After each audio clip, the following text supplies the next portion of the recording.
आप सभी को जिउतिया व्रत की बहुत सारी शुभकामना। और इस दिन बरियार की पूजा होती है। ये व्रत बड़ा फलदायी होता है, क्योंकि इसमें इस व्रत को करने से बच्चे के ऊपर कोई संकट नहीं आता है। सब संकट से जिउति बन्धन महाराज बचाते हैं। और इसका कथा कहा जाता है, सुना जाता है, तो ये बहुत फलदायी होता है। तो एक गांव था, उस गांव में एक ब्राह्मण पत्नी रहती थी।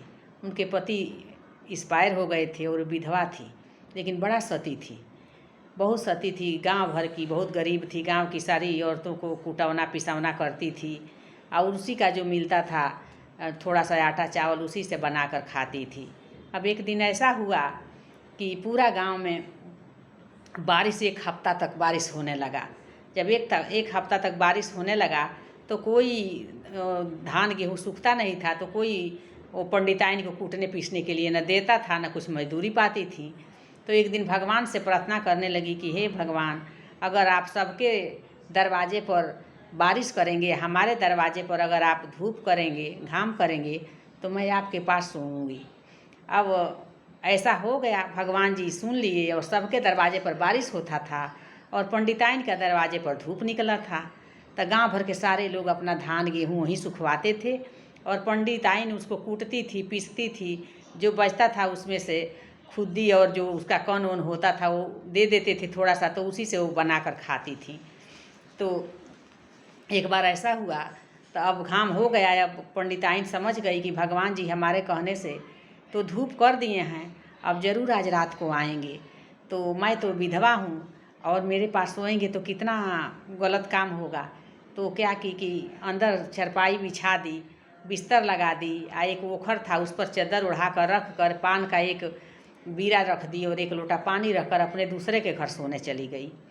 रात हुआ, भगवान जी आए, और जैसे भगवान जी आए तुरंत एक उसको लात मारे, ओखर गिर गया और जो पानी था उसको पी लिए और पान खा करके उनके आंगन में थूक कर चले गए।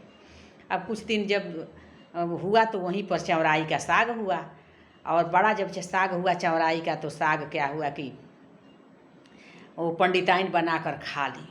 और जैसे साग बनाकर खाए उनके पेट में बच्चा रह गया। अब गांव भर पंडिताइन को बड़ा बेइज्जती होने लगा कि लोग कहते थे कि बड़ी अच्छी थी पंडिताइन, बड़ी अच्छी थी, आए तो इतनी गंदी थी कि देखो बच्चा रह गया है इनके पेट में, कितनी वो थी। अब पंडिताइन क्या करती उस ज़माने में, कुछ क्या करती। अब बच्चा हुआ, एक लड़का हुआ। उसके बाद धीरे धीरे बच्चा बढ़ने लगा। जब बड़ा हो गया तब गांव में खेलने जाता तो सब लोग कहते कि बिना बाप का लड़का है, बिना बाप का लड़का है।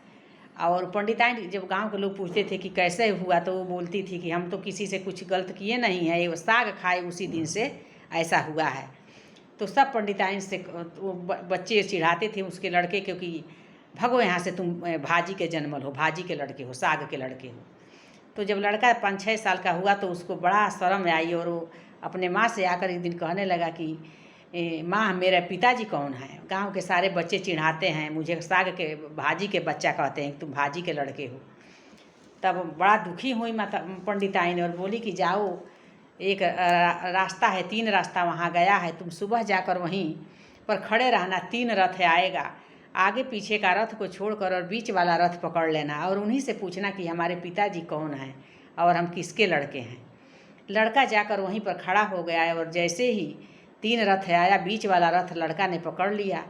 और जब उस पर वो बोला कि आप बताइए कि हम किसके लड़के हैं, हमारे पिताजी का क्या नाम है। तब उसने भगवान जी उस पर से उतरे और बोले कि तुमसे कोई पूछेगा कि तुम किसके लड़के हो, तो तुम कहना कि हमारे पिता का नाम राजा रामचंद्र जी है और तुम्हारा नाम जिउति बन्धन महाराज है। अब आज से सारी औरतें तुम्हारा व्रत करेंगी और तुम सबके सीना पर रहोगे, और तुम्हारा व्रत करने से सबके पुत्र दीर्घायु होंगे और सबके पुत्र स्वस्थ रहेंगे, और आज से तुम्हारा नाम जिउति बन्धन महाराज पड़ेगा। तो तब से जैसे उनका दिन पलटा, हे जिउति बन्धन महाराज, वैसा सबका कष्ट दूर हो और आप जो सुन रहे हैं और जो कह रहे हैं उनका सब मनोकामना पूर्ण हो। जय जिउति बन्धन।